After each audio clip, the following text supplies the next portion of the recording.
We can do it. You can do it. I'm doing some shows, and that is Albuquerque, May 18th, Midland, May 19th in Texas, Lubbock, Texas, May 20, Dallas, Texas, May 21. And a show has been added there and selling well, almost sold out. Thank you guys so much for that support. Savannah, Georgia, June 2nd. Augusta, Georgia, June 3rd. Montgomery, Alabama, June 4th. Columbus, Georgia, June 5th. If you have friends over there in Georgia, or, you know, people that love Georgia, you tell them about it. Hollywood, Florida, June 23rd. Fort Myers, Florida, June 24th. Daytona Beach and Lakeland, June 25th and 26th. Grab your tickets at theovon.com/TOUR. That is the safest and best place to get them. Thank you guys so much in advance for your support, and I look forward to seeing you on the Return of the Rat tour. Today's guest holds a unique job in the world, and it's that job when there's a fire or a murdering or a hoarder or trauma. Somebody's got to go into those spaces and clean up. Somebody's got to go do the dirty work, baby. You know, somebody's got to be that little Shawshank baby crawling through the muck. And we have that man here today.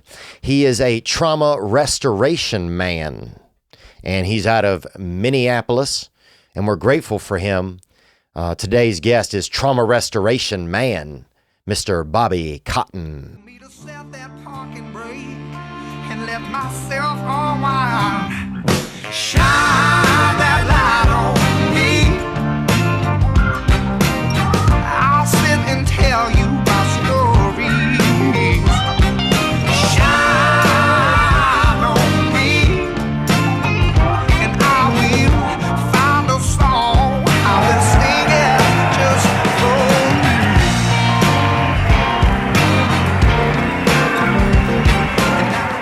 Yeah, where are you from, Rob?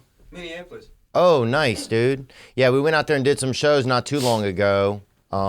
Minneapolis is so strange now, it feels like. Like the downtown just feels deserted. Yeah, they're making everyone, like the city and the state is actually after businesses to bring people back to the cities. Really?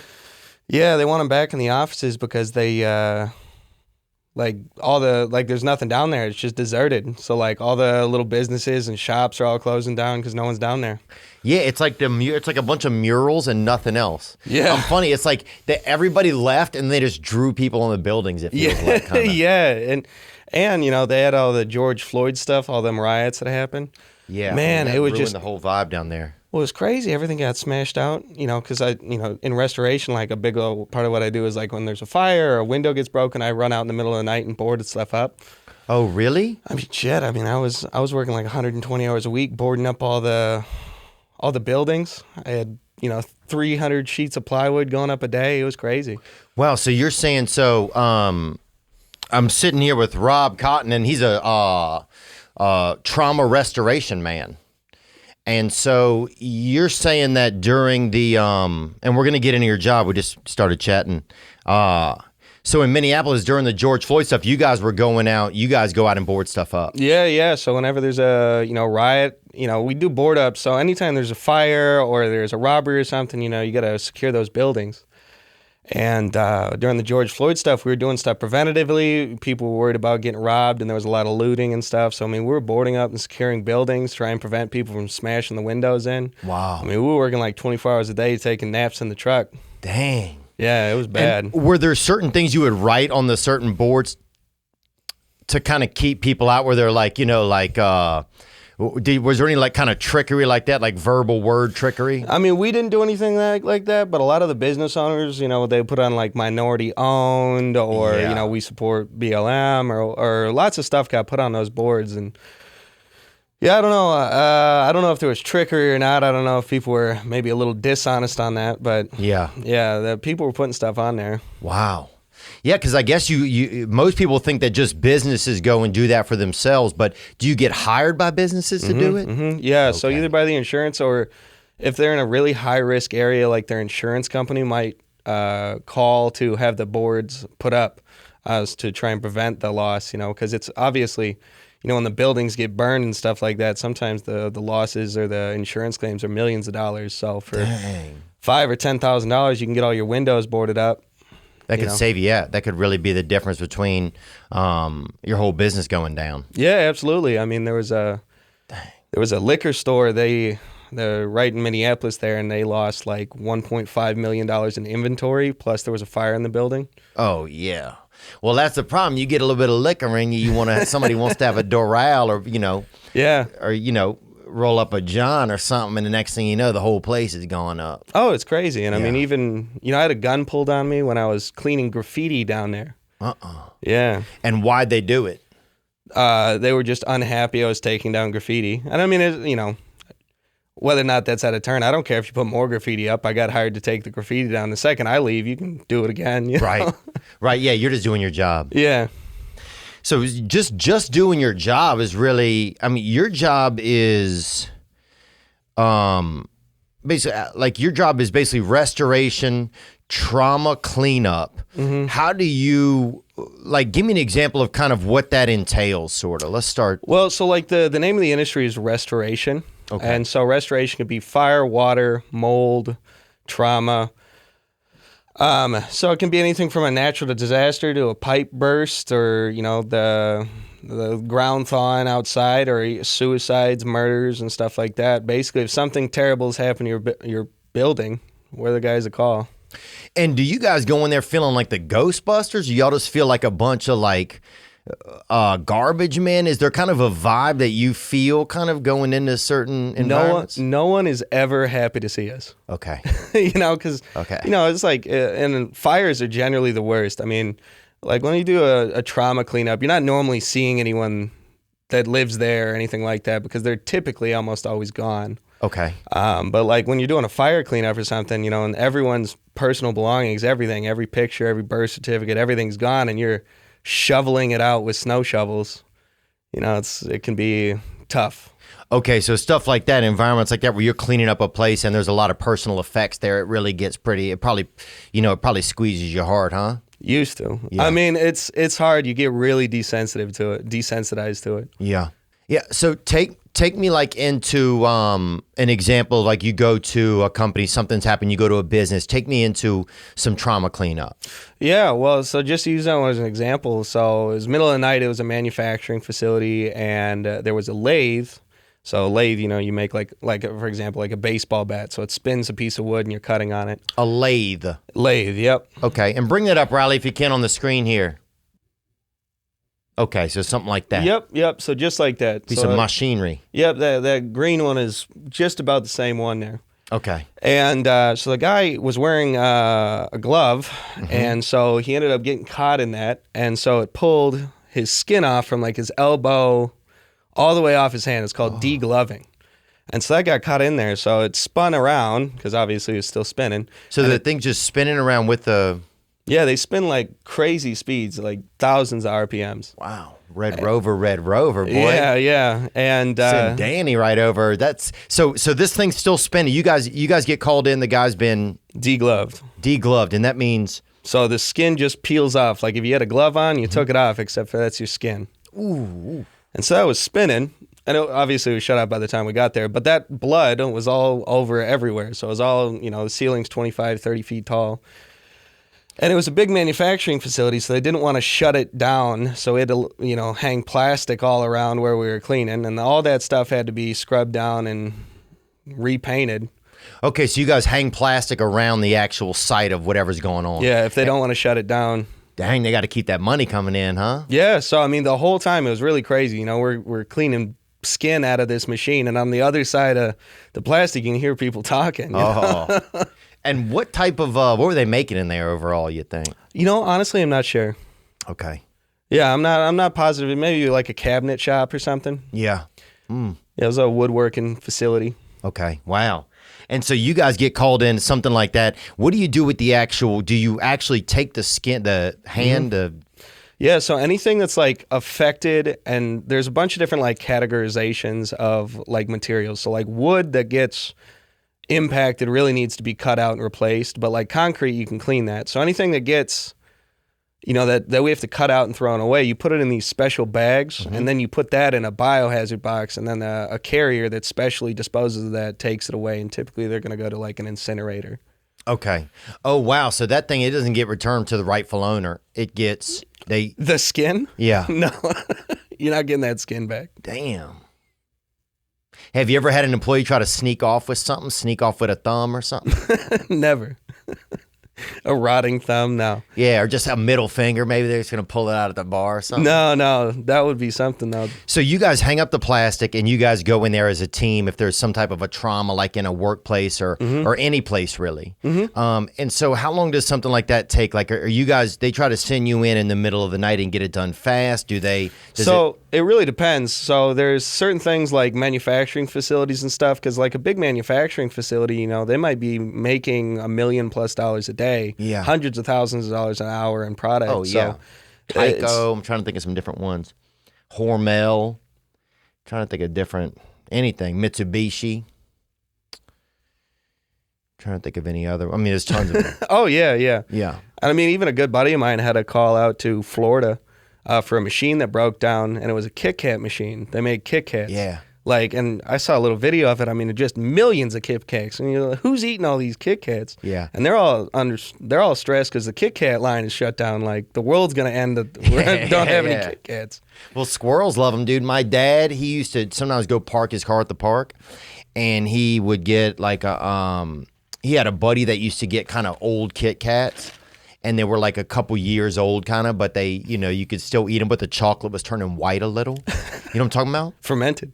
I don't know if it had become like alcoholic or not, but I know it had. It was a little bit decrepit.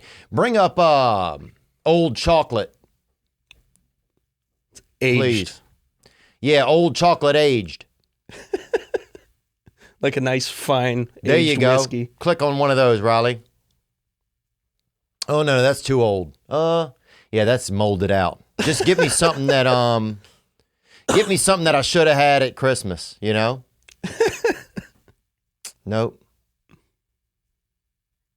Okay.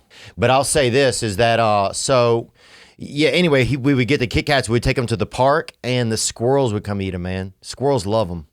And they would see squirrels jumping from just miles away. Just in the distance, you could see squirrels just hopping over trying to get them. So squirrels love them. But, so anyway, you guys get called in any type of environment, right? And so that's like an example of like a business, of like a kind of a travesty that happened at a business. And do you have a pager on you? How do they? Just phone calls. I am just absolutely trained now. I mean, you can call me at 3 o'clock in the morning. I'm not even awake yet, and I got the phone to my ear. Wow. And so take me on another journey of like what a trauma restoration man gets. Well, I mean, I would say for the most part, it's people that have been deceased for a long time. Okay. Almost always, it's the post carriers that are calling it in for a wellness check. Yeah, because no one's picked up the mail for a week or a month or whatever it happens to be. Can't get any more mail in the mail slot, and they're calling for the wellness checks. So, I mean, you get a call, and those aren't really pressing. That's not like a 3 a.m. call if someone's been dead for a month. Right, that's a voicemail more. Yeah. And so it's kind of wild, when someone dies, first you like bloat up, and then as you decompose, like goo starts coming out of everywhere. Ooh. So it can be real bad where it's like, they might have died on a bed or a couch or something, and that couch will be soaked with stuff, goo. With human goo. And so that goo is what all is it? Plasma, feces, blood, everything? And then just, your insides decomposing on you. Oh. Yeah. And so you guys roll in. Mm-hmm. Now, are you the first people to roll in, or the police roll in first? Well, so the bodies are always going to be gone. So the police are going to do the wellness check, and then the coroner's going to come to remove the actual body or whatever that they can remove. Typically, they're going to try and remove like one large piece. So sometimes, there's still skin, or depending on how long it's still there. Really? Shoes, maybe? Well, if they weren't wearing them. Right. But, and if you died on the second floor, if you've been there for a long time, that stuff will all drip down through the ceiling underneath and then into the basement maybe. So all that flooring has to come out. So the flooring comes out, your subfloor comes out. If it's affected like joists, sometimes you have to do some structural removal. all the way down to the concrete, basically.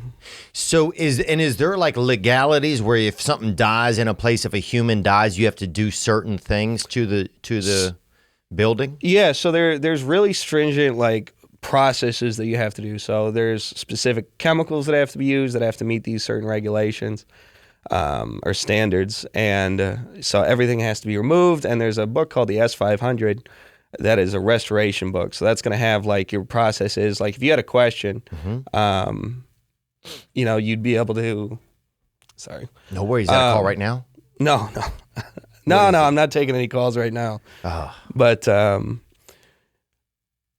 yeah, so there's a book of standards. So there's really strict processes that have to be followed so you can avoid liability. You know, so like, you know, on a water loss, if you have bad mold and someone gets sick and you signed off that building is dry, you can be, you know, either your business or sometimes personally brought up in like court cases. So you have to, everything's documented. Some liability. Yeah. On a large like loss, I'm doing a hotel right now in North Dakota.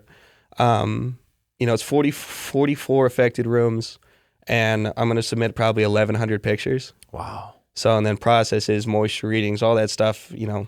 Right. Hours and hours and hours of paperwork. So you got to, so you go in there and do a lot of paperwork too. It's not just you're out there, you know, cleaning up the environment. Yeah. You guys are doing a lot of the backlogging as well, documentation. Yeah, there's a ton of documentation that goes along with everything. So take me on a journey. If you got called in, take me into a story where it was a murder or deceased or something like that. You know, a non-living human. Yeah. Well, you know, I've done a bunch of them over the years, but probably the worst one I've ever done was in an apartment building. And, you know, so we get the call, the coroners release the scene, so everything's out. And this fella met the wrong end of a shotgun. Okay. And so it was a 12-gauge shotgun. So all those BBs went through multiple walls and through multiple apartments.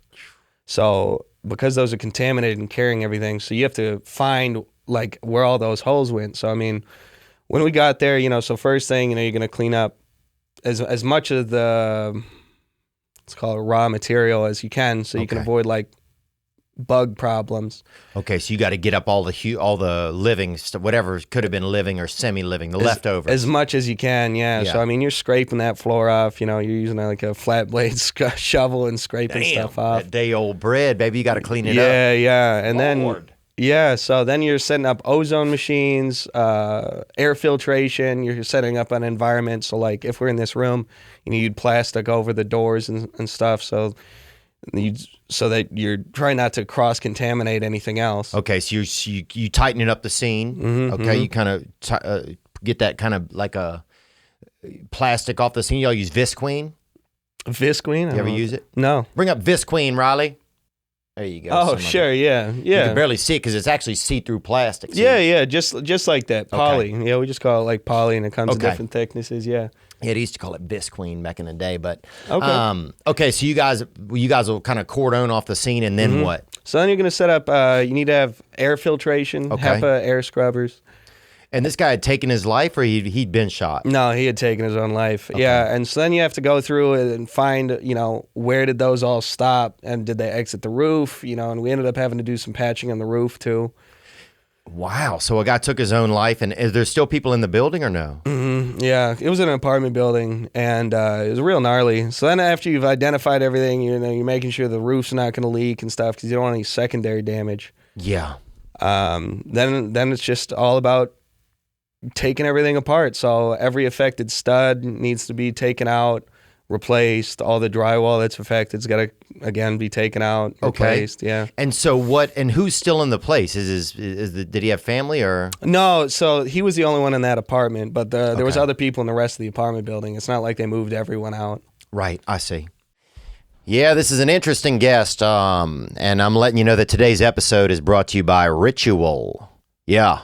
Protein powders can be intimidating, but the fact is that we need protein. You know, your body's made out of protein, so you have to continually have protein. It's not just about muscles. Protein helps support bone health and satiety. Satiety. Rituals Essential Protein is a delicious plant-based protein powder with 3 distinct formulas designed to meet the body's changing protein needs. That's right. They have the Daily Shake 18 Plus, the Daily Shake 50 Plus, and the Daily Shake Pregnancy and Postpartum. Yep, with Ritual's one-of-a-kind visible supply chain, you know the what, how, and why of every labeled ingredient. So you know exactly what you're getting. It's made with a complete amino acid profile. Ready to shake up your protein ritual? TPW listeners get 10% off during their first 3 months at ritual.com/THEO. Ritual even offers a money-back guarantee if you're not 100% in love. So that's beautiful. If you're not in love, you can get your money back, and that's rare. Visit ritual, ritual.com/THEO today for 10% off your first 3 months. Thank you. You know, a lot of health brands are alienating customers. They pretend that their thing is a cure-all or will make your life irreparably happy. Well, Mudwater values authenticity over fake marketing and makes room for the messiness of the human experience. Mudwater, it's a coffee alternative with 4 adaptogenic mushrooms and Ayurvedic herbs and only 1/7 the caffeine of a cup of coffee. It's an alternative now. You get energy and focus without the crash or anxiety. Mudwater is as versatile as your coffee, and you can add in different little dealies and this and that to sweeten it or adjust it or do as you wish, just like coffee. They also separately offer Mudwater Rest, a caffeine-free blend to promote a state of calm so you can get the kind of sleep that will make you wake up and high-five yourself. Go to Mudwater/Theo and use code Theo to get 15% off your first purchase. That's mudwtr.com/THEO and use code THEO for 15% off. All orders ship within the U.S. and Canada. Okay, so yeah, take me into a scenario where you had to go take me into one of the kind of the gnarlier scenarios that you had dealing with like a human corpse. So easily the only one that's ever really bothered me, the one that really kept me up was a guy unfortunately took his life in his basement with his family upstairs. And he had 2 kids, teenage children, and his wife were there. Okay. And they didn't leave. So the whole time that we were there working, they stayed. So we are carrying stuff in the room, in the basement. Was well, it like they a Ouija were board upstairs. or something? They were upstairs. Yeah. Oh. And but no, and normally they would always move out. Right. Until everything's completed and put back together. In this case, they did not want to leave. So you roll up to the place, and who are you with? Is it just you? Do you have a little buddy with you? This one was just me. Oh, wow. So I'll generally just go for, I'll check it out, and if I need labor, I'll call for it. Okay. But I generally don't ever ask anyone to do these gnarly ones with me. Damn, I you're like myself. Satan's minion, baby, out there. Yeah. Dang. I'll have people, but I never like to ask other people to do this kind of stuff because it can really kind of weigh on you. Okay, right. No, I can only fathom that, and we'll get into that a little bit. But so you get to this one locale, and what's going on? So, like I said, and generally I'm dealing either with the police or the coroners. This is the only situation where I've met a family member at a suicide, particularly.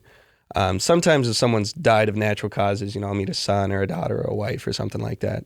But this one, I knock on the door and this lady answers the door, and she was the homeowner. So they were still there. He's killed himself yesterday, and they're all still in the house.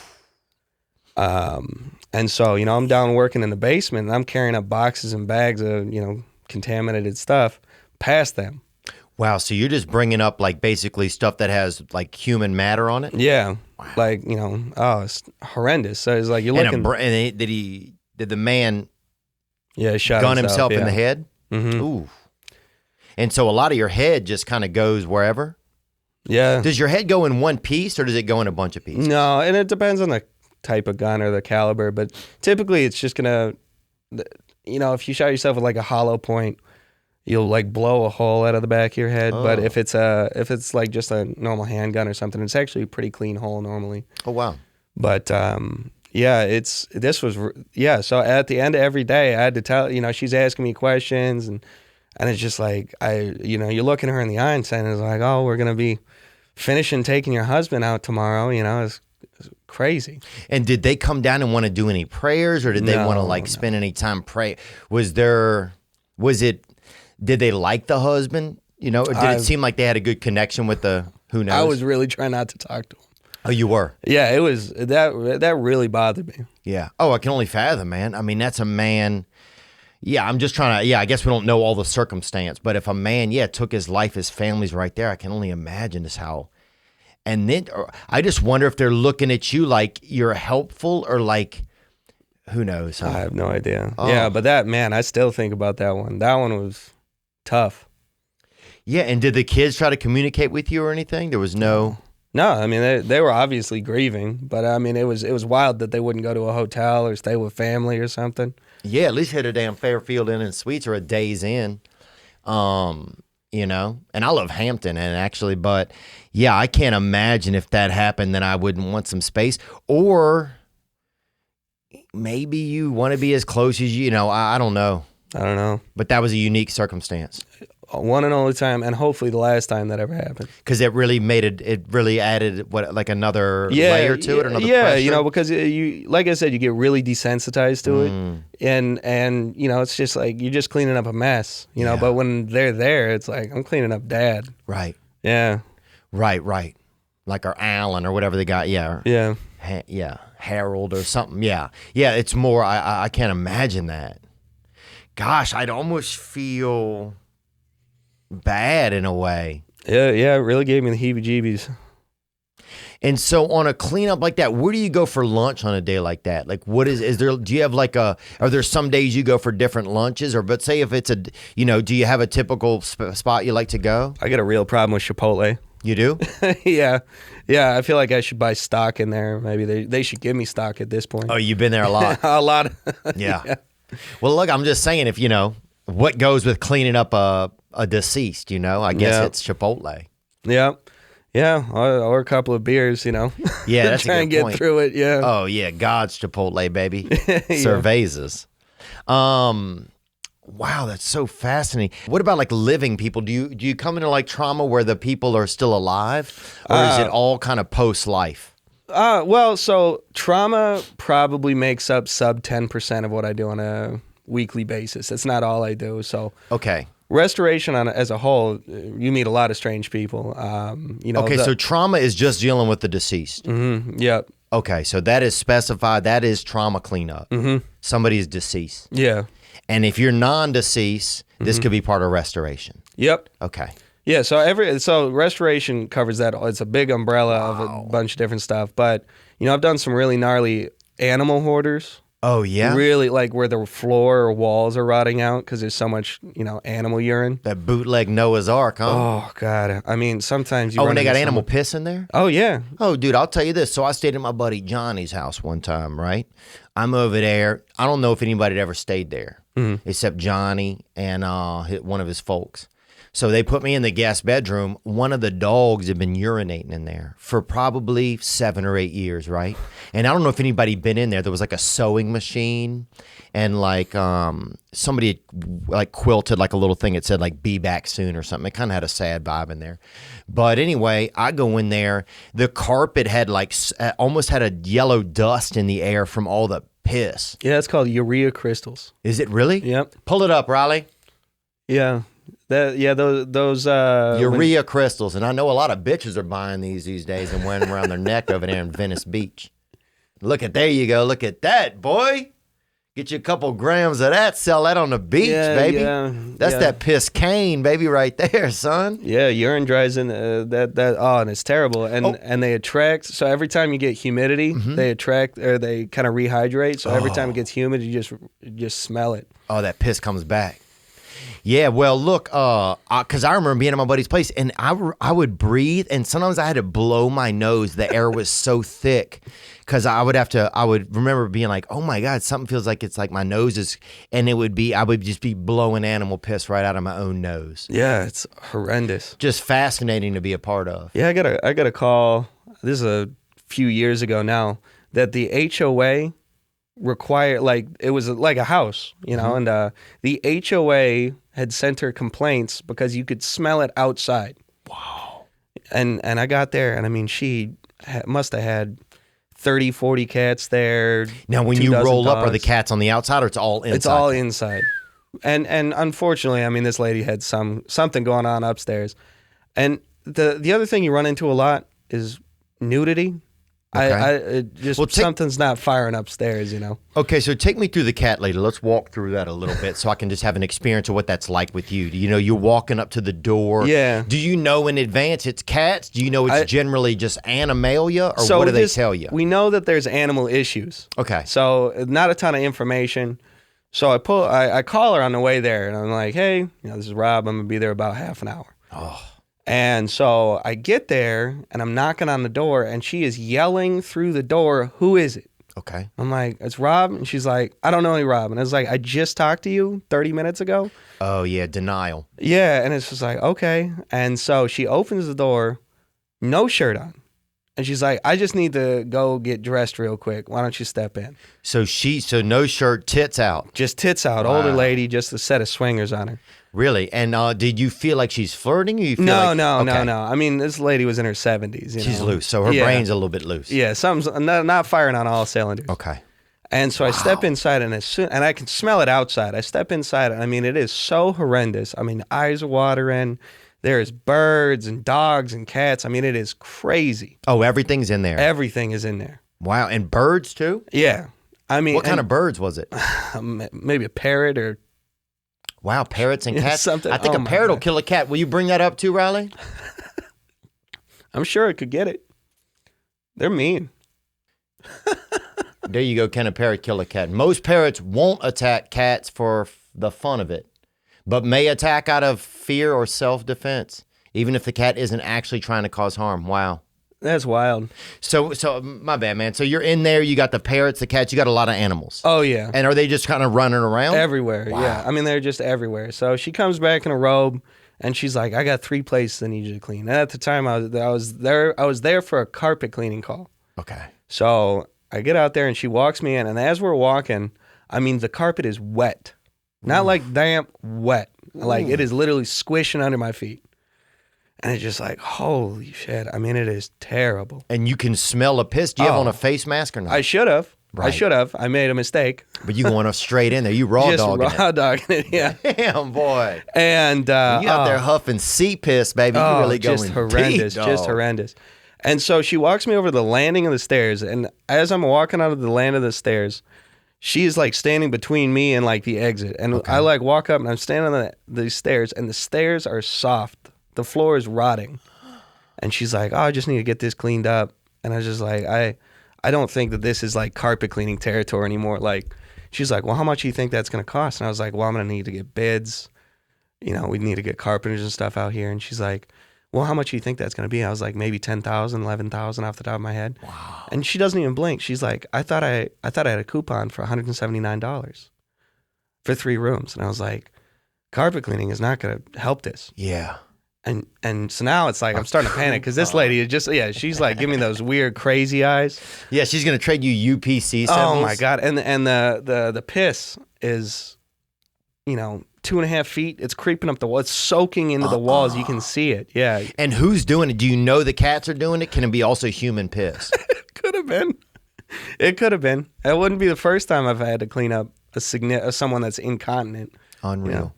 Yeah. Okay, so you got it. So now you guys have to go in and get all the animals out? Who do you call then for help? Oh, well, in that case, we did not do anything. She just wanted the carpets cleaned. Wow. I am positive that she got moved out of that. Yeah. Yeah, I mean that's a situation where social services gets involved. Yeah, the HOA, RDER, baby, that's hoarder, huh? Is that hoarder? Yeah, that's called an animal hoarder. Oof. Yeah. And so is it a is it mentally unwell? Do you see what's caused it? Is it loneliness? Do you get any idea what the root cause of it is? It's some sort of mental disorder. Okay. Yeah. And they want the cats.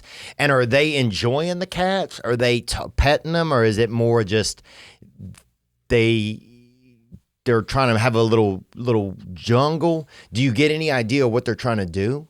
No idea. Yeah, like I said, I mean, it's compulsive. You just keep bringing them home, and they can't care for them. You know, Right. sometimes you find in hoarder situations, you'll find cats or dogs that have been dead for a long time, and they don't even realize they've been dead. You'll be clearing stuff out, and all of a sudden you come across a little corpse. Really? Yeah. And they'll say, "Hey, your cat's dead," and they're like, "Oh." Yeah. I threw a ball and it didn't get it or something. Yeah. Well, they don't even have names for all the Damn. kids. Oh, man. Dude, we had this lady when I was growing up. She used to give us a dime, right, to go get her cats, right? This older lady. So she said, yeah, I got like 30 cats, bring them in here to me. I'll give you a dime for each one y'all catch. Well, she only had 3 cats. But we go show her the cat, get that dime, and then let that bitch loose and then go get it again. And we just kept running these 3 cats till we had probably $1.50. And then go get us a little video. We'd do a video rental, or sometimes you get a video and a pound of shrimp over there. They had a place called Pat's Video and Shrimp. Bring that up, Riley. Pat's Video and Shrimp? Pat's Video and Shrimp, Covington, Louisiana.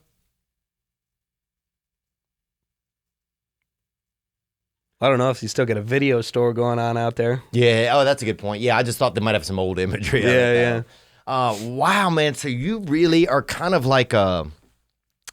Do you get a feeling that you're like a rescuer, or that you have... Does it start to create any kind of feeling of like a social or human responsibility in you, or does it just feel like you are... When it's dealing with humans, does it just feel like you are kind of like does it feel janitorial? Does it get human at all, some of the feeling of it? No, never. And I mean, I joke about this a lot with my buddies, but I just never say no. And it's just like all these jobs have just escalated. Wow. And I just work for myself. Like, I don't have any employees or anything. I work as a subcontractor for other companies, typically as like a project manager. And so I'm using their people. So, I mean, I just never say no. And, so it's just the jobs over time have just gotten worse and worse and worse and worse, Yeah. And it's just like, so like when companies don't have anyone that feels comfortable doing, like a small restoration company, they don't have anyone that maybe wants to do trauma or something like that, they'll call me. Bobby Cotton, the unfazable Bobby Cotton, dude. They call you Bobby or not? Regularly. Bobby Cotton I get often. The unfazable Bobby Cotton, man. And they call you in. And so tell me like an example of something. Have you ever found anything unique in a property? You undid some flooring or something, find a treasure, find a skeleton or something? Not anything I wanted to find. Okay. Yeah, I mean, like I said, I found a lot of small animals, found like a significant amount of money that like someone had left before. And hidden. Yeah. God, I like that. Yeah, so. What about some more like human? Take me on a call you get. You go to a place and there's a human there, and you have to interact with a human, and maybe something outside of Animalia, maybe. Well, I got another hoarder call. Okay, So this is on Christmas Eve of this year. And so we get the call early in the morning, and it's a sewage call. So that just means there's different categories of water losses. So water, clean water, gray water, sewage. Okay. So this one was sewage. And so we get the call, and I get out there, and I got one other guy coming with me. And so I get out there first, and I walk into the desk, and it's a condo building. And they're like, hey, I just want to let you know that the source unit is up on the 10th floor or something. He's kind of a character. Okay. It's like, so alarm bells are already going off. And do you keep a piece on? You roll? No, never. Okay. Yeah. So, I check it out. I look around, a couple different floors. And so I got to go check to see the source unit now. So I knock on the door, and it's an old folks home. And I knock on the door, and the guy answers the door. He's in a diaper. Wow. So he's in a T-shirt and a diaper. And I was like, and the smell from in here is just horrendous. And it's a grown man, definitely? Yep. Yeah, man's maybe 75 years old. Oh, yeah.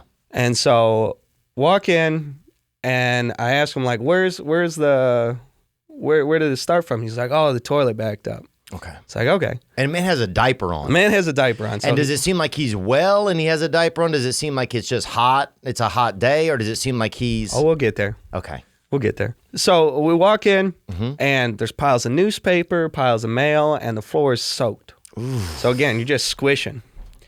And so walk in, and he's like, oh, it's back here. So I'm following him. This man's diaper is full, saggy. Really? Yeah. And so he's walking me back there. And you think it's piss or duty? It is duty.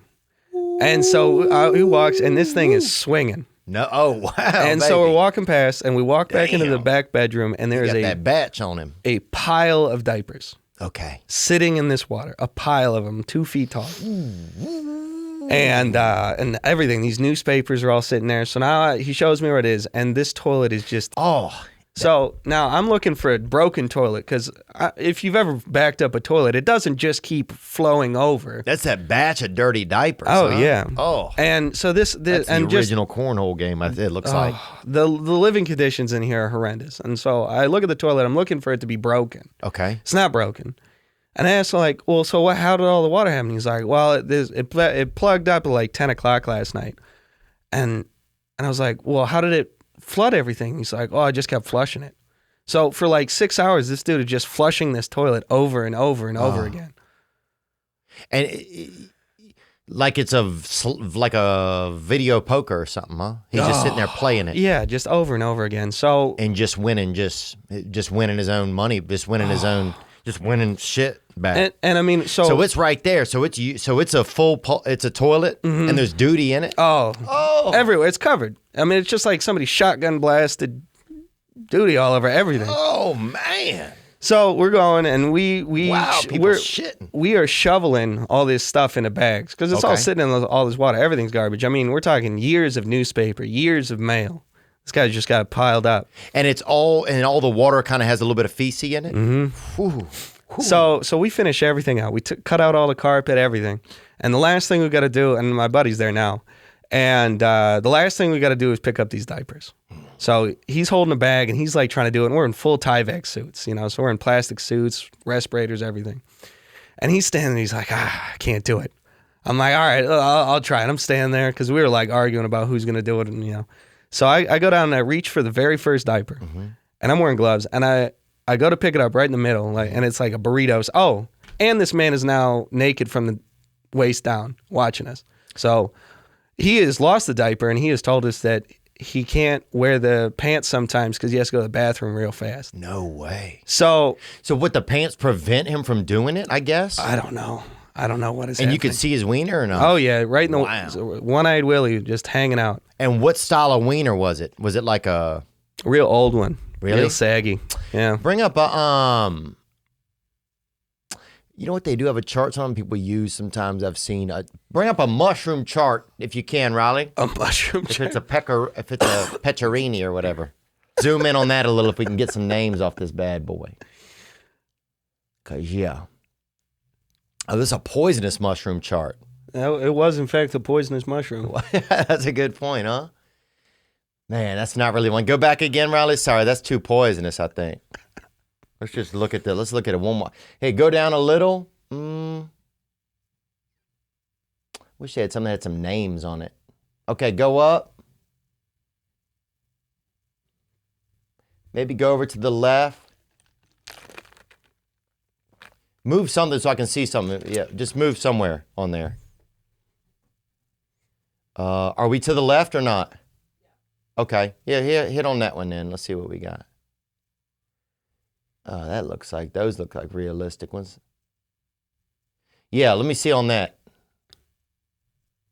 Can you make that one big? Zoom in on it. There we go. Zoom in more. Let's see if we can see some of the names on there. That shaggy mane right there, that fly agari. What they got? That honey cup? What are we looking at here, you think? Rob, if you had to look at one. Oh, if you go over to the left there. Go to the left? Like something like that. Go. Porcini. Oh, damn. Okay. Yeah, there you go. Damn, he had that ballpark Frank on him, huh? Oh yeah. Okay, so Yeah, so this now- guy's just now completely naked. From the waist down, he is Donald Ducking it. Okay, and do you feel the responsibility to stay in there? Can you leave? Do you feel like the guy is like gonna attack or anything like that? Nothing like that. I feel confident in my ability to fend off a 75-year-old man. Okay. So I go to pick up the very first diapers. Now there's probably 75 of these things we got to pick up, and they're all sopping wet. And because it's sopping wet, it has lost its structural integrity. So I go to pick it up, and my fingers just sink right into it, and it is oozing out. And I've got a strong stomach after doing this for a long time, and I'm losing my lunch. So I rip off my mask and I just like take the one step over to the toilet and I just open this toilet and it's just covered in shit. We didn't clean the toilet first.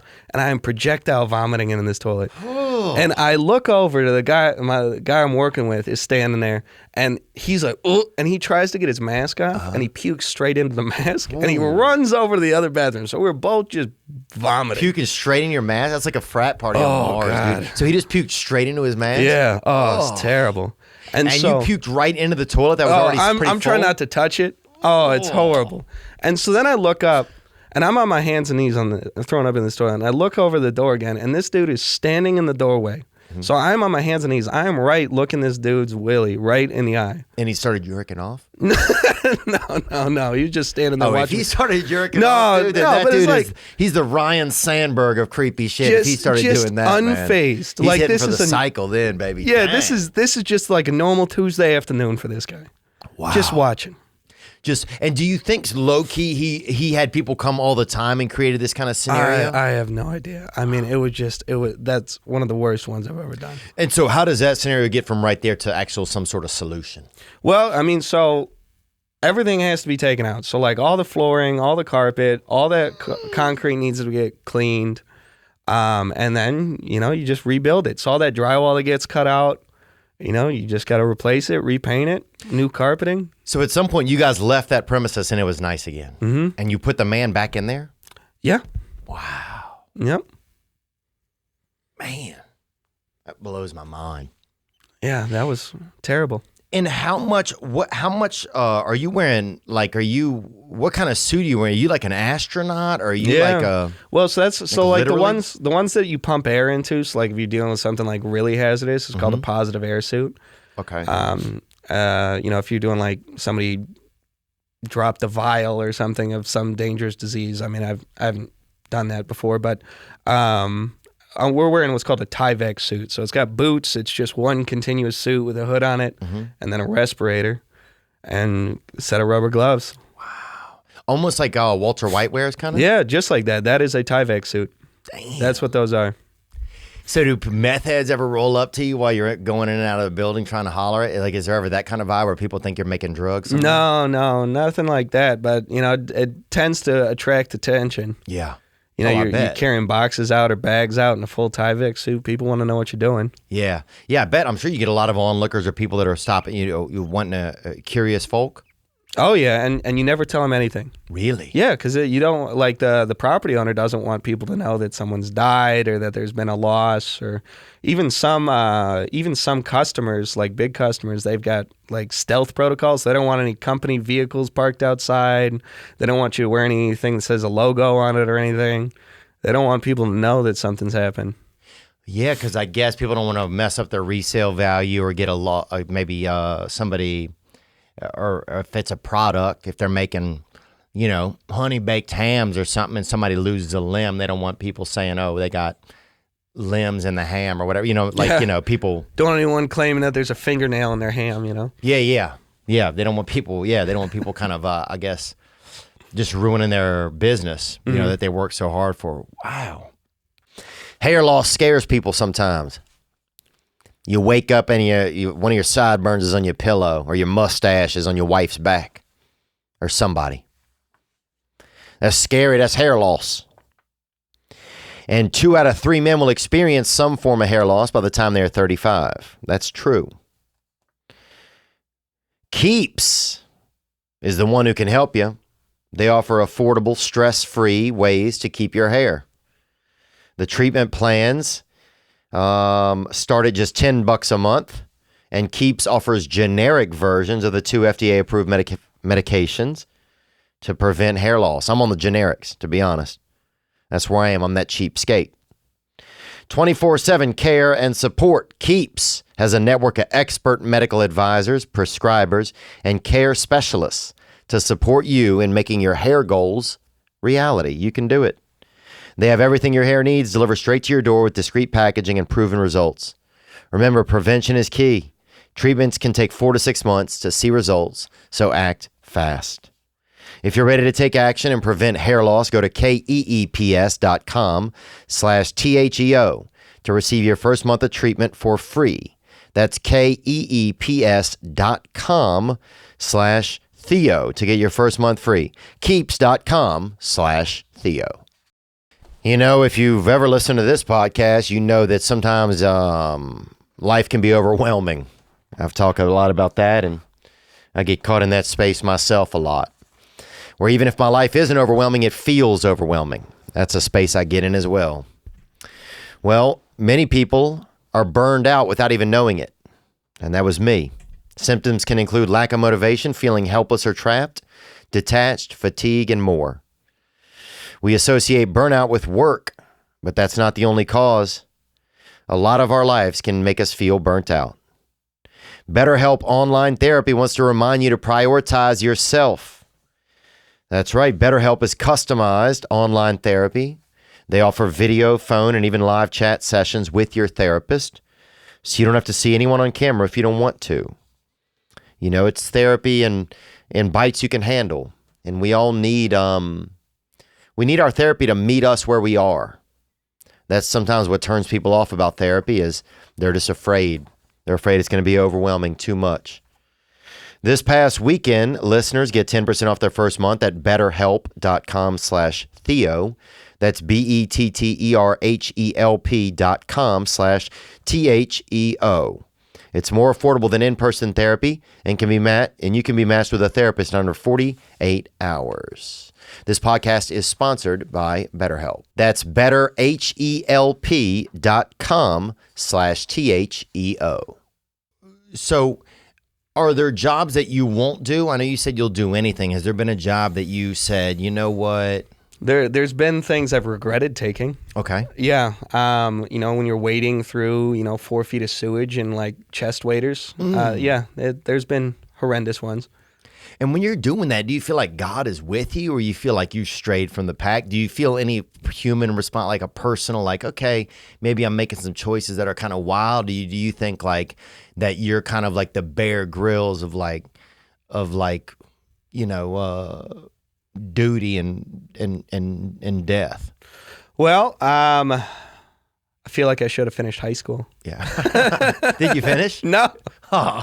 No, never did. I've been joking about getting my GED for years, but I've got my life together real well, and I always joke that people with GEDs, they always used to say that if you only have a high school diploma or a GED, you'll make $1 million less than if you went to college. And I was like, well, I don't want to do that then. Yeah. I don't want to. You don't want to go. Why go get that if I'm gonna guarantee make $1 million less? Yeah, exactly. Just not have it. Never hear anything about people that don't finish high school. Dude, well, that's freaking interesting, man, because you really have it seems like carved out your own space. Take me on a little bit of a journey of like, what are some of the calls that you wish you hadn't done? Is there any other one? Oh, there was. Where are you walking? Sorry, go ahead. Well, I mean, the one I was just telling you about, there was a pump station. So where I live at, there's a river, the Minnesota River, and they pump sewage to a facility on the other side of the river. Okay. So there's a gigantic pipe that, for whatever reason, got plugged up. And so this pump is running, and there is one cul-de-sac before it goes across the river. So there's only like 6, 7 houses on it that's on the other side of the pump. So everyone else is on, this side of the pump. Then the pump passes across, and there's one more spot where it goes in. Okay. So it plugged somewhere under the river. So this pump, a gigantic pump, is pumping. And because it got blocked up, it ended up forcing the sewage into those houses. So when I talked to the guy that lived there, he said they were sitting around in the house, and then all of a sudden there was like a noise that came from like the sink, and it was like shooting up like a fountain out of everywhere, out of the toilets, out of the sinks, out of everywhere. Of dirty water. Of sewage. Yeah. Oh. And it ended up like those chocolate things they have sometimes at a wedding. Yeah. Oh, yeah. Chocolate fountain of goodness. And so it was like shooting up and hitting the ceilings and like spraying out, and it ended up filling up this guy's basement. Oh. So we got big, pumper trucks, and so they're taking it away. And so I'm in chest waders holding this hose, like sucking stuff up, and it keeps getting plugged from stuff in there. So I'm in a Tyvek suit in chest waders. So the hose keeps getting... Yeah, so like I'm down there like holding it, because if you just let it go, it'll get stuck to stuff. And I mean, oh God, it was terrible. And so I'm wading through sewage, like 6 feet of sewage. Yeah, it was pretty awful. And do you have any other little henchmen that roll with you, kind of? Or you said it's kind of you roll in and then work with, like, do you then, like, subcontract other guys to help you? How does that kind of go? Yeah, so, like I said, I'd never work under my own contract. So it's like if something happened here, and I showed up and you called whatever restoration company, you'd never know that I worked for a different company. Oh. Or that I'm self-employed, because I just typically manage those projects. Okay. But I normally show up on the data loss and stabilize the situation. And then there's a lot of cleanup that has to happen, demo, drying, whatever that needs to be. So I'll typically use either their labor or their subcontract labor. So I don't typically ever hire anyone personally. I'm using their resources. Do you notice when it comes to more of the people that have some real issues, right? Is it more men or women? Do you notice, like, do you have any clue where the mental unwellness comes from? Do you start to get any grasp on what could have happened to some of these folks? Yeah, I really don't know if it's like a trauma thing or if it's, just something's never quite been right upstairs or something. I really don't know. But the common thing is, it seems like people they just can't take care of themselves, and when they don't have like the resources or the family to help them, everything just spirals out of control. And I mean, it's, just the living situations that people are in. I mean, we really need better mental health something around here. But we need. I mean, I need. We're all trying to get it. What about, take me on another journey? Something like with some of these hoarders. What are some other things that you see people hoarding? Because you had the man with the duty diapers, and what are some other things that people keep that you notice? It tends to be like dated stuff. So, I mean, a lot of times it's like just knickknacks or something like that. It's like they go to the garage sale and buy the whole garage sale, it feels like.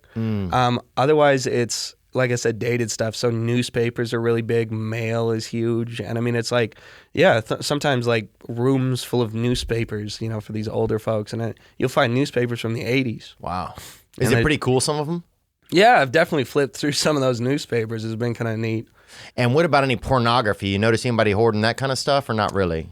Yeah, I mean, you do find weird stuff. I've definitely found plenty of like Playboys and stuff like that. Another thing I've noticed is men hoard sex toys. Really? Yeah, I've definitely run into that a couple of times. I mean, we're talking 200 dildos or something. Wow, really? Yeah. And is it gay men or straight men? Do you get any idea if it's one or the other? I don't know. Yeah, I'm not sure. But something phallic, they want to have that sort of deal. That's a weird one. Sex dolls sometimes. Sex dolls as well. Yeah, like the big ones, like that. I forget what they're called. And what do you mean, like BBW, like kind of thicker ones? Or are you talking about like it's No, it's like a full size person. They're like a real doll or something like that. Oh, I see what you're saying. And what are they made of? They're probably made out of. Feels like skin. Oh, it does? Mm-hmm. Damn. And so you've been in a place where guys had a couple sex dolls in there? Mm-hmm. Damn.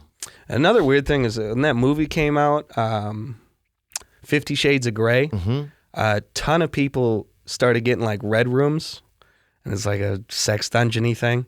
And a lot of people kind of got off on like showing you that. And it's like, oh, sorry, I forgot to shut this door. Oh, you mean if you go to a place, people will have that just in their house? Yeah, they'll like leave it open on purpose. Like they get excited from you seeing that or like stumbling into it. Have you had a lot of like, is there ever been in a place where somebody's trying to get you in there just to attract you or something, or do sexual or something like that? No, like I said, I do some carpet cleaning too. It used to be really weird. So I'd clean a lot of bars. You'd show up at bar close, and oh my God, people would ask me, "Oh, can I help you? Oh, we're closed. Oh, I'm here to clean the carpets." I must have had 200 women said, "Oh, I hope you're here to clean my carpets." Really? Oh yeah, it's a terrible beaten joke. So you think you could have probably had sex with them though, Yeah, or at least tried to engage if they probably wanted? could have engaged on that, yeah. But yeah, that was just a weird thing. It happened all the time. Like, I'm here to work, Yeah. and it's like, I'm sure there's plenty of men here at this bar for you to talk to, but like, I'm this new person coming in at bar close time. I don't know. I could see that. The worker comes in. I'm here to clean the carpets. It's also such like a, it's almost a pickup line that a guy at the bar would be using. Yeah, yeah, You and it was so bizarre. I don't know what that was about either. And what about like urine? Do people keep urine as well? I know you've had a lot of the. Yeah, people keep jars of urine. That's happened more than once where I've run into somebody that's got like shelves and jars of urine. Yeah. Yeah, it's What is terrible. that? People just have like a fixation with like bodily fluids. Yeah, I wonder if it's they don't want to let part of themselves go, or they. Because it's fascinating. Because a lot of college people do it too. A lot of dudes will pee in a jug or something. They don't want to take it because it's laziness. Yeah, yeah. I think anyway. But yeah, I always wonder, why do people keep so much piss by them? Some folks. Yeah. I mean, and it'll just be like jars and jars and jars. Like Small jars, like a baby food like a jar as mason well. jar. Oh, okay, mason jar, really. Yeah. Just right off of God's still, baby. That freaking Yeah. kidney. I mean, that's happened at least 3 times. Damn, you run across some good piss out there. It is an experience. Oh, I bet, man. It's crazy enough to even see somebody peeing in the bathroom really close, or, but to see them standing there with a couple jars of their own piss, I feel like seems. We've really lost that experience since we're getting rid of all those troughs at like the stadiums. Oh, we are? Yeah, they're not anywhere anymore. Oh, that team pissing? Yeah, where you Yeah. can really experience another man pissing right next to you. You're right there. Yeah. The craziest part is when his arm is touching your arm, you can kind of feel the vibration if he's really got a fucking, if he's really doing You're really work. connecting with strangers. Yeah, there, you can know? really feel like how each other's kind of flowing. It's almost like a little go-kart race kind of. I feel like we're losing our community based on that, Yeah, I think so too. Everybody wants to piss in their own separate space. In the future, they're just going to give you a jar when you walk into a Jets game. You're going to have to, keep it to yourself, Is your basically. piss jar. Yeah, take me down another road there. Take me down.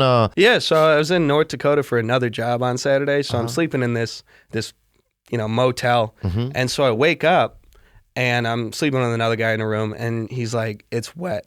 And I was like, "What do you mean it's wet?" And he's like, "The floor's wet." And I swung my feet off the bed and I put my feet down into puddles. And I was like, "You've got to be kidding me." Like it's chasing us. And I was like, did I fall asleep on a job site? I'm having a nightmare right now, And so I walk out in the hallway and there's an inch of water in this entire floor. And I was like, "You've got to be kidding me, right?" And so I jokingly text one of the contractors I work for. I was like, "Hey, I found you a job."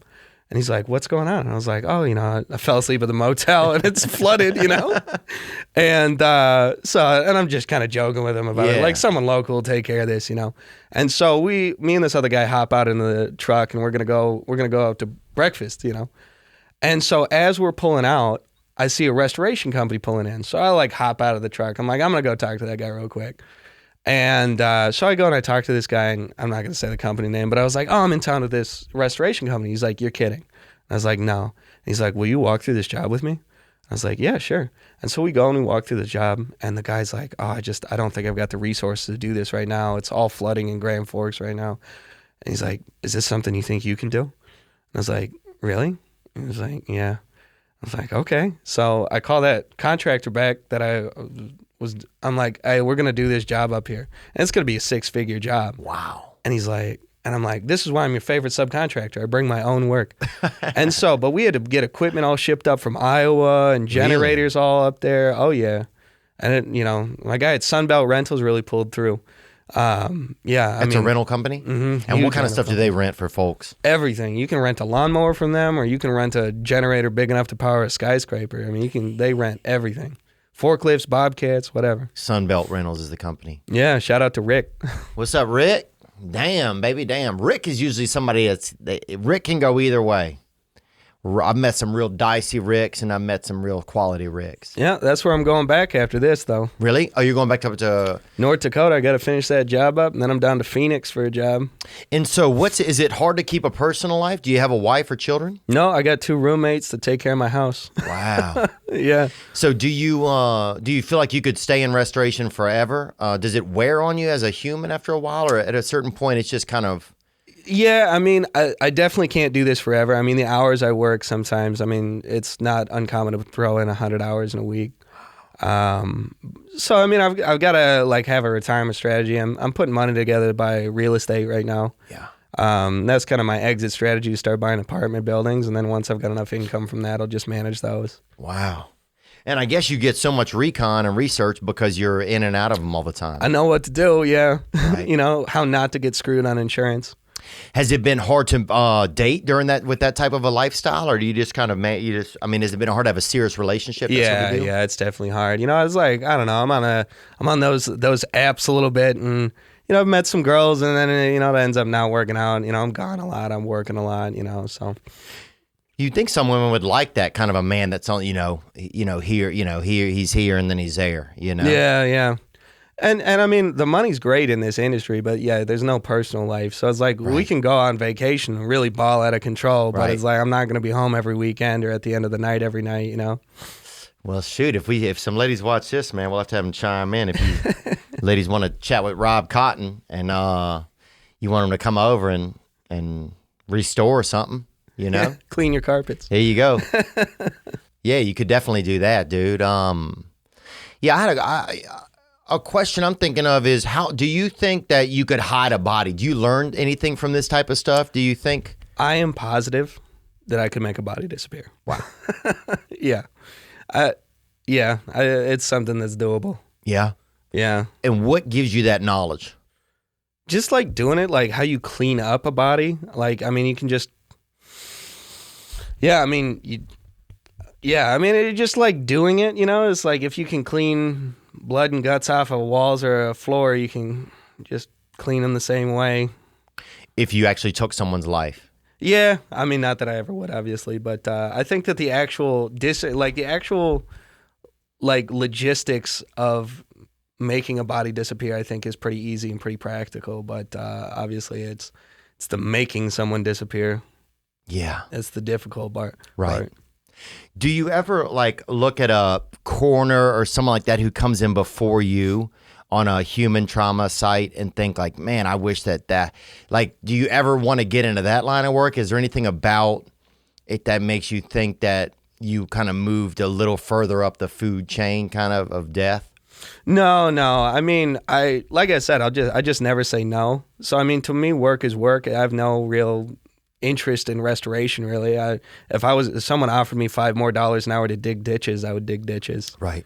So to me, it's just about the compensation. I can't think of a different industry with my set of, you know, circumstances or qualifications that I could make more money doing. Right. What can a restorator make if they have a good business going? Well, I mean, as a company, I mean, I think one person, like with no employees, if you were just subbing everything out, you could probably do 7 figures a year. Wow. That's if you really base it well and do large loss restoration, because a ton of it is just equipment. Mm-hmm. And, you know, if you've got good demo companies and stuff like that to do like your actual flood cuts or anything else like that, I think practically one person could probably clear $700 or $1 million a year. And how far away can you smell piss from, you think, honestly? I can, it really bothers me when I like walk into a house because I'm so dialed into like that ammonia smell a long ways away. Like if your dog goes outside into the backyard and you're like, I feel like when I walk into a yard, I can tell if a dog lives in that house. Wow. That's a skill, man. Yeah. That's a skill to be able to smell piss from. So how many feet would you say? I don't know. 20? I don't know. 20 feet. 20 is not that far. I mean, it's a pretty good distance to smell a piss spot. Yeah, I guess that's true, actually. My bad. Yeah, that is true. My bad, man. Yeah. I guess I was hoping for. I guess part of me honestly was hoping for more. As crazy a quarter mile. I don't know. Yeah. I was like, oh yeah, he could snout a batch of frickin' body sauce at a quarter mile. Do you think there's a time of year when more trauma happens that you notice more human trauma? Is there wintertime? Really? Yeah, like especially around the holidays. That's when I get the most suicide calls for sure. I wonder what that is. You think? I mean, I guess that's kind of a known thing that people take their life around the holidays. Maybe they're lonesome. Or Yeah, I think it's just like, people are depressed and, they're not happy with like their family situation or whatever. And if people doing suicide, do they do more? Do you ever see any rope suicide still, or is it all gun work? Generally, I'm only going to get calls for gun stuff because there's not generally a lot of cleanup if you hang yourself. Okay. Yeah, and it's kind of crazy. I mean, this is kind of dark, but it's really inconsiderate to kill yourself with a gun in a house, because like now someone's got to deal with all that. Yeah. Yeah. Yeah, people don't think about that, People just think about themselves when they're killing themselves, unfortunately, and which is part of the issue anyway, why, they're just kind of stuck in their own head and what's in their own pain. What about birds and bird shit? You running any things like that, like extensive? Because I've seen dude, I remember one time I parked over by, I guess I was going into a Save-A Center or something, or it could have been, what's that place called? Where my folks like to go all the time, Rouse's. So it could have been a Rouse's market. But anyway, I parked, dude, I swear to God, I was in there probably 16 minutes. I came out and birds had completely shit up my vehicle. Do you get a lot of stuff like that? Is there bird feces? I have never gotten a call for a bird issue. Really? Never. Not Wow. once. So I don't know if you can just like scrape it off or something, that you don't ever need like professional intervention. But I guess I'm thinking in a business, if birds have been like sneaking up in an area and defecating for so long, oh yeah, I don't know. and then Yeah, a chandelier falls in or something, it's like, or a ceiling come in. You ever see the birds at like Home Depot? Yeah, Where's all that shit go? I've never seen a bird shit in Home Depot. that's a good point. There's lots of birds. Maybe they have a different level of respect for the place. I don't know. That's a good question, actually. A good guest. Yeah, yeah, that is a good guess. What do you enjoy doing on your personal time, brother? I've really gotten into raves lately. Really? I really like EDM music. And Okay. Yeah, I'm looking forward. I'm planning on going to EDC, which is a big music festival. Nice. So that's dude. going to be good. And will y'all do like a lot of, do you get into some of the drug culture, the pill culture? It's kind of popular. Yeah. Yeah, you'll get out there and have fun. Oh, yeah. Yeah. I have a good time. Have you ever had any drug experiences where you had to call 911 on yourself? Never. Although I almost have. Yeah. I mean, shit, I've gotten myself into trouble with too many like edibles. Oh my God. You're contemplating life. Oh, yeah. When you start, I can't believe I got a call for that. Hey, we got a guy over here who's just had too many edibles. That happens a lot. Yeah. I had a buddy in my fantasy football league. It was the night before the draft. He ate like a little bit of an edible up in Toronto. And next thing you know, he was just walking in a circle for about an hour and a half in his room, drinking orange juice and milk. Not doing well, dude. And Those things sneak up on you. yeah. Holy shit. And that's not fun, I don't think, doing that. Having those beverages and just keep moving like that. To me, that's not a party. No.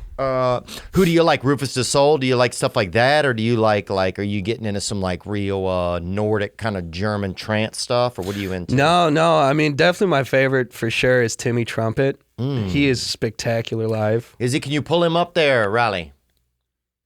Timmy Trumpet. It's a man? Yeah. Mm-hmm. Yeah, he gets up on stage with like an actual like trumpet or trombone. Mm-hmm. And I mean, yeah, that's him right there. Okay. Yeah, he is spectacular. Like, I'm seeing Steve Aoki in Minneapolis in a couple of weeks. That's fire. Yeah, it's gonna be a good time. Nice, man. And so you just kind of travel around and do this. This is what you do. Mm-hmm. Will you travel? How many different places will you go in a year? I don't know. I mean, nothing too crazy. I generally stay in the Midwest. Mm-hmm. This one is like the first one I've done in Arizona.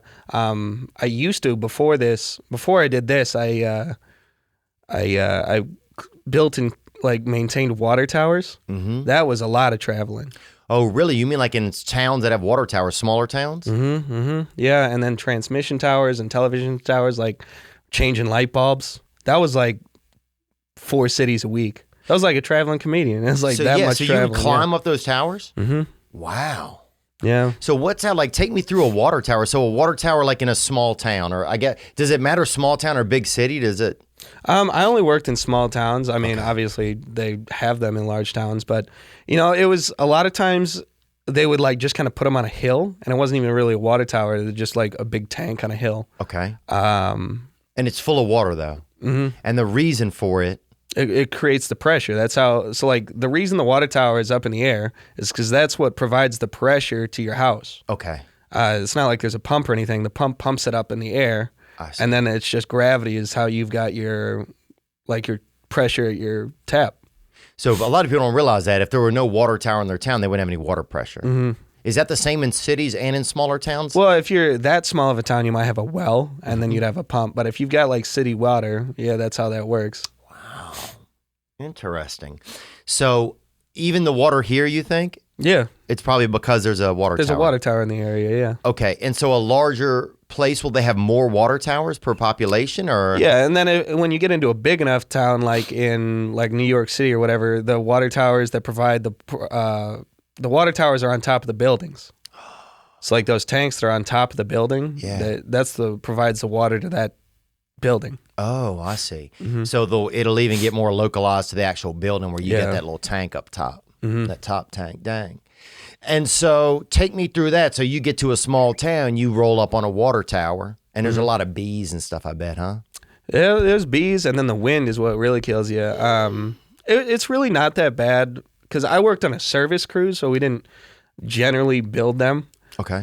So a lot of it was just like doing inspections, and I didn't do the inspections. I would just like support, or changing light bulbs. You know those red blinking light bulbs on tall structures. There's heavy fines if those go out. Oh, really? So who finds the people? Who would find a town? Oh, I mean, I wasn't in sales. I mean, there was full-time sales guys. They would right. But who finds, say if the water tower light goes out, who gets fined for it? Oh, whoever owns that structure. So like if it's a water tower, it would be the city, and that's fines from the FAA. Oh, wow. Like if you don't have functional lights. Transmission towers are going to be owned by like the radio station and the television station.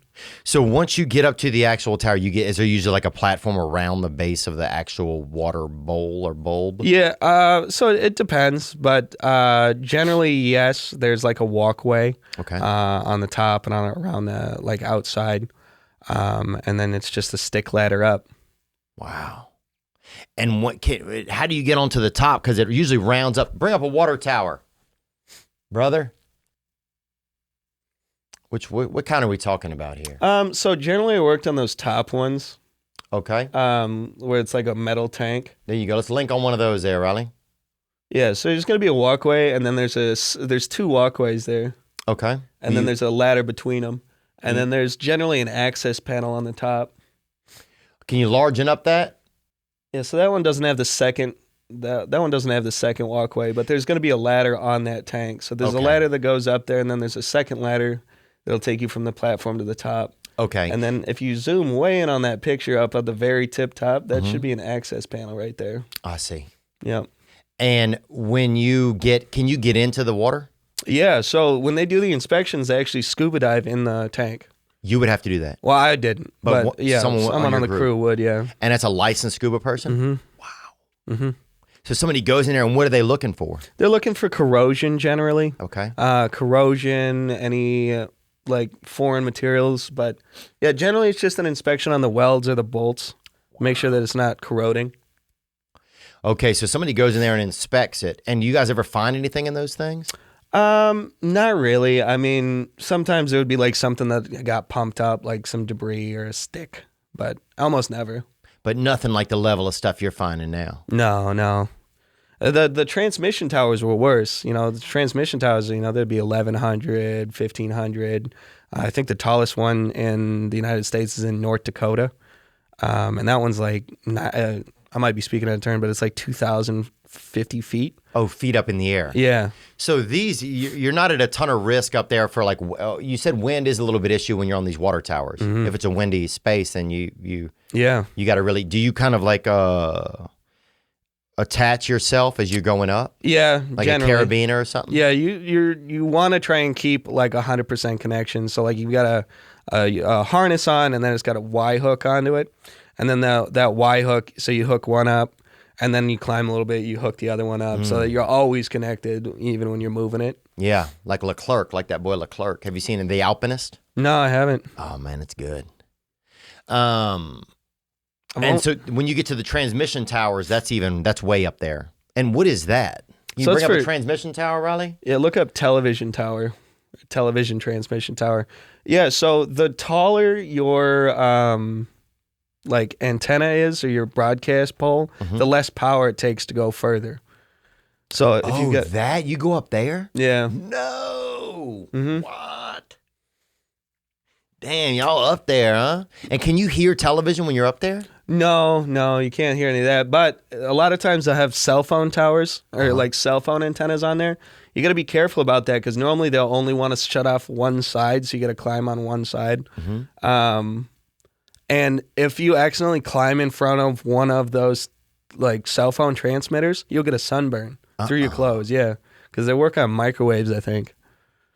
So like just for like a second, you go in front of it because they're so high powered, you like microwaving yourself. No way. So you'll like take your shirt off and you're sunburned. From just walking through the pathway, if you stayed in the path, could you die? I'm sure you could. I mean, it would probably take a while, but it'd be a crummy way to go. And what's going through you? Just all the calls and everything, all the information? Yeah, all that stuff. Yeah, so that was pretty nutty. They find you and you just have a Nike advertisement on your chest? You just have something for Butcher Box? Wow, bro, that's bananas. Yeah, that was terrible. Dude, you've done some pretty unique jobs, man. Just don't say no. Wow. And is that a motto of yours overall in your life, kind of a little bit?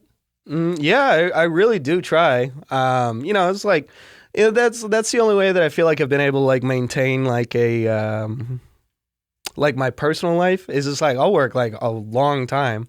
And, it's like, well, my friends are going to a show or something like that. And so we'll go out to go to the show. Show's done at like 1:30 and then I'll go back to work sometimes. I mean, that's happened, but it's like if I don't just do it, then it's like you're just not going to have a personal life. And it's the same thing. It's like when you work, like a lot of times I work 7 days a week, and it's like I still want to go out to brunch and stuff like that, and even if you're tired or whatever, it is like, but if you don't like work to maintain it, it'll just go away, I love that, man. Yeah, because I find sometimes I'll get too caught up in what I'm thinking or feeling instead of just staying busy with my work, Yeah. And a lot of times just staying busy will keep you out of like, I'll get caught up in like self-pity or just thinking about myself too much. It's like, I guess the busier you stay, it really does just kind of keep things moving. Yeah. And it's like, I've tried a lot of stuff. I'm always down to try stuff. I mean, it's crazy that I'm here right now. It's like. Yeah, it's just crazy, man. It's awesome, dude. It's so fascinating to hear what goes on, who does this kind of stuff, because a lot of times we think that things just get done somehow. Yeah. It's like, oh, that just gets done. Yeah.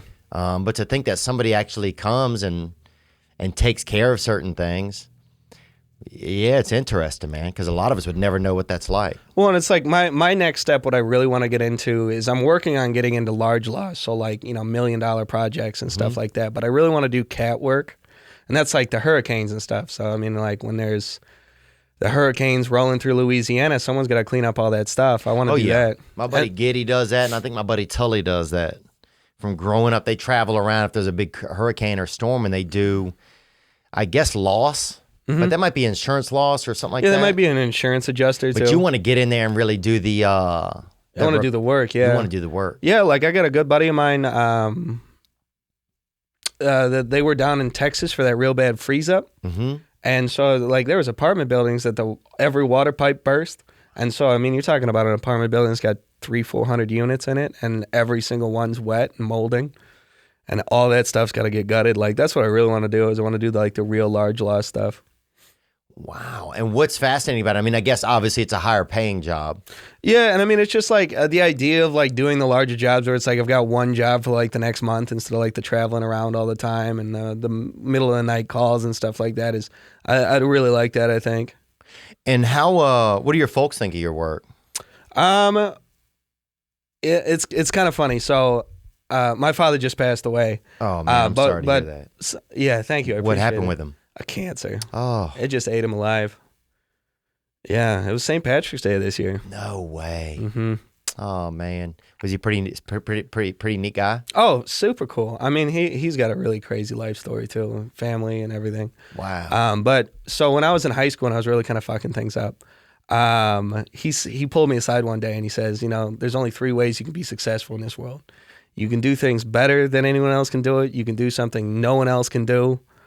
Or you can do things that no one else wants to do. And I was like, that's what I'm going to do. And that was not how he meant that. But, they... Dude, that's a really it's a really good square way to kind of communicate with your child. Yeah. These are sort of the options, because it sounds very like, okay, that makes real clear sense. Yeah. Yeah, I mean, he was a well-spoken dude. He was an aircraft mechanic, and my mother's a therapist. And where'd they meet each other at? Through a FedEx driver. Oh, damn. Yeah. So my mom was working at her mother's business, and their FedEx driver was my dad's friend. Okay. And so, he's meeting this pretty girl at the FedEx thing. He's like, you got to meet a friend of mine. Yeah. And so literally the FedEx driver set them up. They were married for almost 30 years. That's delivery, baby. That's dang. Yeah, dude. And look, FedEx, I've always thought, first of all, obviously they're doing great things for people. I don't think Amazon's really making love like that. But FedEx, man, they should do airline. Because there's been times where I've mailed a package somewhere, and then I tried to fly this commercial airline, and I could. They're like, we have the flight's delayed or whatever. Yeah. But the package is that thing goes out every time. Yeah, if it doesn't get there in a day, they'll refund you. Dude, if FedEx did an airline, I would be all over that, like a commercial airline. Mm-hmm. It'd be so sick. Yeah. Well, I bet your dad was really proud of then how you became just so have so much of your own ingenuity, and just taking control of your own destiny. Yeah, I mean, he definitely shared with me that because I moved out, and I just dropped out of school. I moved out of the house. Yeah, those are like warning signs to a parent. Yeah, and they were like, "Oh, we really weren't thinking that this was going to work out," And I was like, "Well, made it work somehow." Do you think there's any way to avoid trauma in the world? We've just finished with this question. Like I said, man, I just think that there's got to be better mental health something. I don't know the solution. I don't pretend to know the solution, but it's just like more care for people that can't get care themselves. Yeah. You ever roll up on anybody and they're in a costume or something like that? They're dressed like they got a crown on or anything like that? No, nothing crazy like that. But like I said, I deal with some people that are maybe not firing on all cylinders. Oh, yeah. And nudity is the thing that happens a lot. Like that's the first thing you know. Yeah, if somebody's nude, you kind of if you're answering your door and you're naked, there's something not going on right. Yeah, there's a little glitch in the system. Dude, we had a guy bus. He used to poop in this vase. He had like a vase in his town, or vase or vase, and in his house, and he would tell us go look in the vase, right, and we'd be pooping there. And we'd always be like, there's not still going to be poop there like a year or two later, dude. And every time there was still, it was like, oh, come on, man. But it's crazy how many times you'll go back to the well sometimes when somebody's tricking you, shit tricking you. Shit tricking you. Bobby Cotton, dude, thank you so much for coming in, man. Good luck out there at the raves. And thank you. First of all, I just want to say thank you so much for just for getting things back to their original form, man. For repairing things that need to be repaired in the world. Yeah, and thanks for having me. I've really enjoyed this. Yeah, this is awesome, man. Thank you so much for your time, man. And we'll share Rob's socials if you guys want to hit him up. And yeah, that's Trauma Cleanup, man. Rob Cotton, thank you, bub. Thank you. Now I'm just floating on the breeze, and I feel I'm falling like these leaves. I must be cornerstone.